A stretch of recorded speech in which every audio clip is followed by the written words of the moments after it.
আজ দেখাবো ম্যাঙ্গো সাগুদানা দিয়ে মজার একটি ডেজার্ট। আর এটা খেতে এত বেশি মজা হয়, তো চলুন রেসিপিটা আপনাদের সাথে শেয়ার করি। এর জন্য প্রথমে লাগবে সাগুদানা। এটা ভালোভাবে সিদ্ধ করে নিতে হবে। প্রথমে এটা ভালোভাবে করে সিদ্ধ করে রেখে দিব। এরপর এখানে আম নিয়ে নিয়েছি। এটা কিছু আমি কিউব আকারে ছোট ছোট করে কেটে রাখবো। আর কিছু আম দিয়ে আমি পিউরি বানিয়ে নিব। তো পিউরি বানানোর জন্য প্রথমে আম দিয়ে আমি এখানে গুঁড়া দুধ ও চিনি দিয়ে দিয়েছি। এরপর ব্লেন্ড করে নিয়েছি। এই তো আমের পিউরিটা রেডি। এখন একটি গ্লাস নিয়ে নিব। তো গ্লাসে আমি প্রথমেই সাগুদানা দিয়ে দেব, তারপরে দিয়ে দিব তরল দুধ। এরপর আমের পিউরিটা দিয়ে দিব।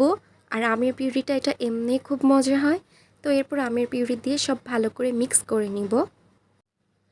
এরপর আগে থেকে যে কিউব করে আম কেটে রেখেছিলাম সেগুলো দিয়ে দিব ডেকোরেশনের জন্য। তো এই তো তৈরি আমাদের মজাদার ডেজার্ট। আর এটা কিছুক্ষণ ফ্রিজে রেখে দিলে ঠান্ডা ঠান্ডা ডেজার্টটা খেতে খুবই মজা হয়। একবার হলেও এটা সবাই ট্রাই করে দেখবেন, এটা খেতে খুবই ভালো লাগে।